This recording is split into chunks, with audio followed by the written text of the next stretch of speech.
ED তো গেছিলই তাকে arrest করতে বা তার জবানবন্দি নিতে বা সার্চ করতে। তো সুতরাং ইডি তাদের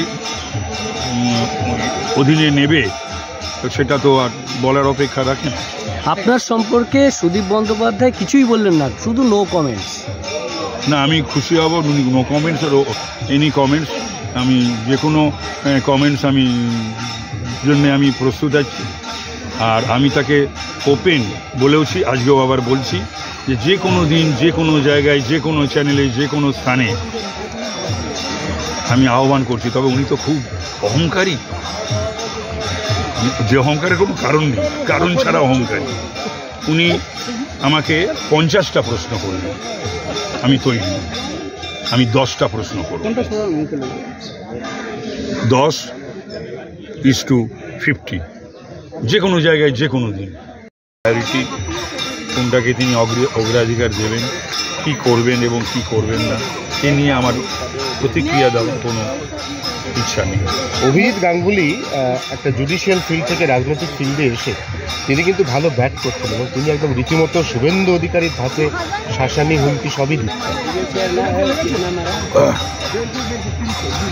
জাস্টিস অভিজিৎ গাঙ্গুলিকে আমি আমার পাড়ার ছেলে, ছোটোবেলার থেকেই জানি, আমাকেও জানি, এবং সততা আছে, সাহস আছে, নিষ্ঠা আছে।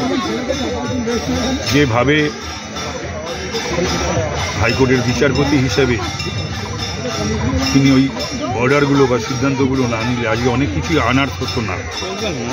সুতরাং প্রার্থী হিসাবে তিনি তার সেই ভূমিকায়, তার সেই ন্যায়, নিষ্ঠা, সততা এবং সাহস, তার প্রতিফলন আমরা দেখতে পাব। ভালো কথা, মানুষ সেটা বুঝবে।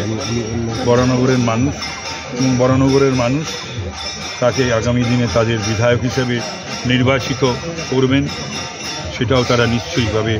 বরানগর একটা অত্যন্ত রাজনৈতিক সচেতন একটি জায়গা, মাথায় রাখতে হবে। প্রথম অবাম পঞ্চদশ বিধানসভার সদস্য আমি। তার আগে 14টি বিধানসভায় বামেরা ছিলেন, তার মধ্যে টানা 6বার জ্যোতি বাবুর মতন মানুষ ছিলেন, টানা 6বার বিধায়ক বরানগর। মুভমেন্টের সঙ্গে যারা যুক্ত যদি থেকে থাকে তাহলে কোনো রাজনৈতিক দলের উচিত না তাদেরকে মনোনয়ন দেওয়া।